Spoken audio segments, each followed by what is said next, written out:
Ministry of Education and Sports, 80% budget cuts, especially subventions, the Ministry of Education and Sports budget ceilings has not been adjusted to cater for those shortfalls.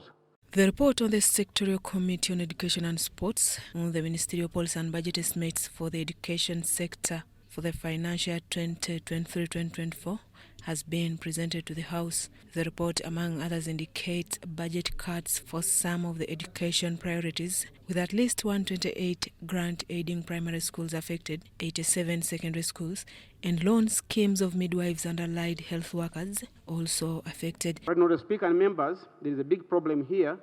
The board has not been provided with funds because of those cuts, and the universities are threatening to dismiss the students from their studies. Others affected by the 80% budget cut include construction of seed schools, rehabilitation of traditional schools, deployment of over 3,000 new teachers, and National Council of Education. Mr. Speaker, the Ministry of Education recently recruited 4,500 teachers and gave them appointment letters, but they are not posted.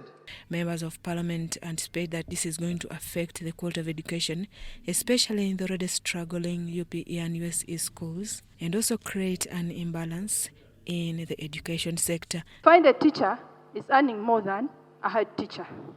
So how is the school going to be run when some of the teachers are being paid highly than the supervisors?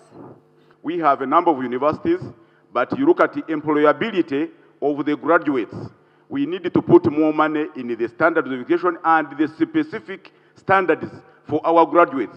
The decision to have the education budget cut, according to the State Minister for Finance in charge of general duties, Henry Musasizi, was adopted to suit the current financial demand, but has room for adjustment. In this era, we still have a university that has asbestos after they have been declared cancer, causing cancer. Further analysis has showed that some interventions are doing critical activities where the 80% rule may not apply. The State Minister in charge of primary education, Joyce Moreko, says the government should now prepare to encounter all implications arising from the budget cut, which among others may include a decline in the education standards, especially internationally. The implication of not really allocating funds for the seed schools, renovation of these schools and the congestion in the primary schools directly affects the performance of education and the quality of education of our children. When we don't provide the money, at the end of it, we will not meet the international standards. Deputy Speaker of Parliament Thomas Taibwa also warned on the likely impacts of the budget cut.